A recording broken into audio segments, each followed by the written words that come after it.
안녕하세요. 오늘도 이제 결합형 모듈러 홈을 제가 한번 설명드리려고 합니다. 그래서 오늘 설명드릴 거는 저희가 WA, V 세 가지 모델 중에 V가 이제 가장 큰 모듈이거든요. 그래서 9.5평 정도 이제 되는 모듈인데 이거 두 개를 활용해서 전체 22평 정도의 모듈러 홈을 설계한 케이스를 저희가 설명드리고자 합니다.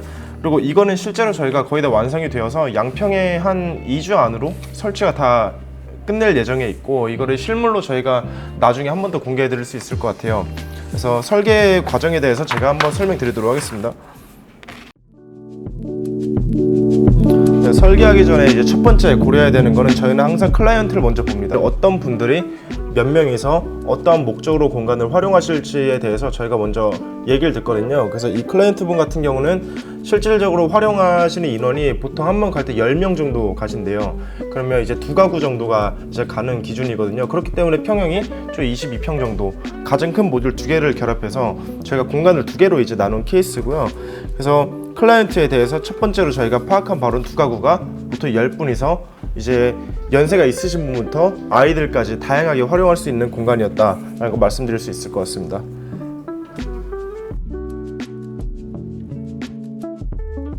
네, 두 번째는 사이트 컨디션입니다. 이 땅을 먼저 저희가 분석을 잘 해봐야 될 것 같아요.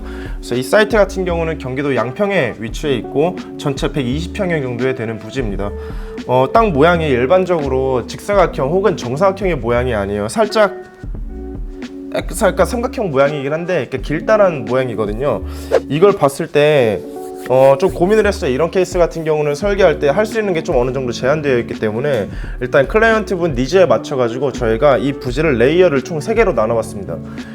먼저 주차 공간이 필요하죠. 주차는 두 가구가 오기 때문에 최소 2대 이상 주차할 수 있는 주차 공간. 두 번째는 건물이 앉혀질 공간. 그 다음에는 앞마당. 전원주택 활용할 때 가장 이점이라고 말하면 밖에 뛰어놀 수 있는 공간이 있는 게 되게 이점이잖아요. 이것도 살려야 됐기 때문에 이 세 가지 부지의 비율이 거의 동등하게 갔어야 됐어요. 그래서 이 길다란 필지 자체를 세 분할로 나눠서 주차를 하고 입구 들어오고 반대쪽으로 정원으로 나가는 시스템으로 저희가 고려를 해봤습니다. 그렇게 되면 입구가 이제 두 개가 되는 거죠.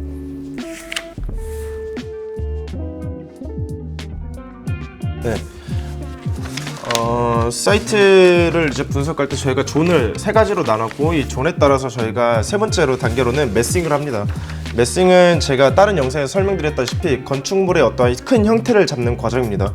저희는 두 가지의 이제 9.5평 모듈 두 개를 사용했기 때문에 일반적으로 이 정사각형 모양에서 절반을 갈라서 두 가지로 이제 분할을 시켰습니다.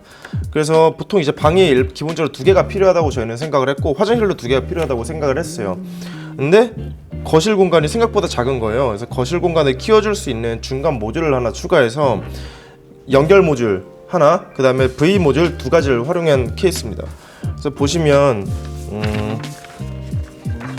두 가지 모듈이 이렇게 분리가 되어 있고, 가운데 모듈은 짧아요.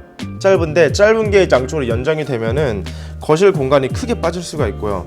나머지 길게 빠진 부분들 같은 경우는 방 2개, 화장실 2개로 저희가 레이아웃을 한번 짜본 케이스입니다. 이렇게 되니까 일반적인 한 25평, 30평대 주택 정도의 레이아웃이 나오게 되는 것 같더라고요. 그래서 저희가 레이아웃을 이렇게 픽스를 했습니다. 제가 레이아웃에 대해 좀 더 디테일하게 설명드리겠습니다.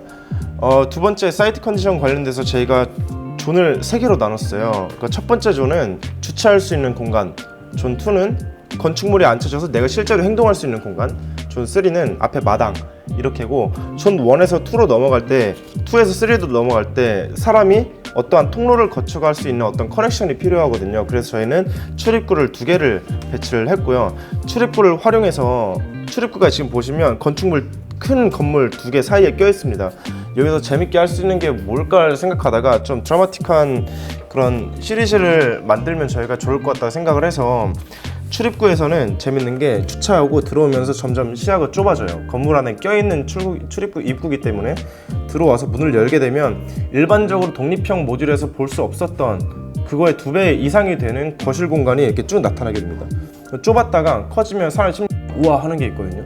그걸 저희가 한번 구상을 해봤고, 두 번째 존 2에서 3 넘어갈 때 건축물 내부 공간에서 마당까지 넘어갈 때 이때도 문 열고 나가면 시야가 굉장히 좁아서 양쪽에 지저분한 거 보이지 않고 마당만 온전히 보일 수가 있거든요. 그래서 어느 일정 거리 이상 나가게 되면 마당이 또 크게 펼쳐질 수 있는 거죠. 그래서 120평밖에 되지 않는 공간인데도 불구하고 어떠한 재미적인 요소를 제가 주는 게 좀 좋지 않을까 생각을 했습니다. 그렇게 구상을 해봤고, 출구로 이제 나오게 되면 마당이 있는데 단순히 그런 흙바닥에서 노는 것보단 이런 데크 위에서 노는 게 좀 더 쾌적하다고 건축주님께서 생각을 하셔서 데크를 굉장히 크게 깐 케이스입니다. 그래서 실내 건축물 포함 데크까지 하게 된다면 거의 30평에서 35평 정도 크게 저희가 데크를 조성한 케이스입니다. 이 외 앞에 마당에는 아이들이 놀 수 있는 수영장, 작은 수영장, 그 텃밭, 그 모래 놀이터 이런 것들 배치하면서 아이한테 전적으로 다 맞춰진 공간이지 않을까 저희는 생각을 합니다. 저 다섯 번째 마지막 해에 관련돼서 설명드리겠습니다. 일반적인 아파트보다도 전원주택 세컨하우스로 활용하시는 분들 같은 경우에 빛을, 자연광을 되게 신경을 많이 쓰셔야 돼요. 이게 어느 정도 자연이 주는 빛을 받을 때 생겨나는 그런 단열 효과나 이런 걸 절대 무시할 수가 없기 때문에 저희가 그걸 항상 고려를 하고 있는데, 지금 보시면 안타깝게도 앞에 방에 2개가 조성이 되면서 방이 거실까지 들어갈 수 있는 빛을 다 차단한 상태입니다. 여기에서 거실까지 빛을 어떻게 줄 수 있을까 고민을 해보면, 중간에 이제 연결 모듈이 있다 했잖아요. 여기에 천장을 저희가 다 유리로 뚫는 거예요. 전체 면적에 봐서는 그렇게 많은 부분은 아니지만 일부분이라도 위에서 빛을 받아줄 수 있게 되면 내부에서 또 따뜻하게 데워질 수 있기 때문인 거죠. 그래서 실제로 해가 뜰 때 오전 6시부터 12시까지는 빛을 거실이 사실은 못 받는 상황인데, 위에 천장을 통해 가지고 거실까지 빛이 들어갈 수 있게 하면서 저 단열 효과도 많이 높이려고 조성한 케이스입니다. 천장에 장단점이 있습니다. 위에 낙엽이 떨어지거나 비가 와서 얼룩이 지거나 할 때는 치우기가 좀 어렵기 때문에 좀 번거로울 수가 있어요. 대신에 장점으로는 어느 정도 겨울이나 여름에 어느 정도 단열 효과 낼 수 있는 거, 그런 부분에 있어서는 장점이지 않을까. 이거는 사실 실질적으로 활용하실 분들의 취향에 맞춰서 결정이 돼야 되는 부분일 거라고 저는 생각을 하고 있습니다. 네, 제가 오늘은 이런 조감도나 도면 가지고만 설명을 드렸는데, 건축 설계 관련돼서 좀 설명을 드렸다고 이해해 주시면 좋을 것 같고요. 저희가 좀 있으면 이거 완성되니까 실제 어떻게 지어졌는지 좀 기대 많이 해주셔도 좋을 것 같아요. 저희가 지금까지 만들었던 결합형 모듈 중에 평수가 사실 가장 크고, 일반적인 싱글 패밀리가 활용할 수 있는 그런 작은 공간이 아니라 두 가구가 활용할 수 있는 그런 좀 더 넓은 모듈러 홈이고, 또 특이 케이스가 데크도 굉장히 넓게 빠져 있고, 그렇기 때문에 저희가 내부에 이제 인테리어, 디자인, 그리고 가구 이런 것들 설명은 제가 현장에 설치 끝나고 나면 가가지고 한 번 더 설명드리도록 하겠습니다. 봐주셔서 감사합니다.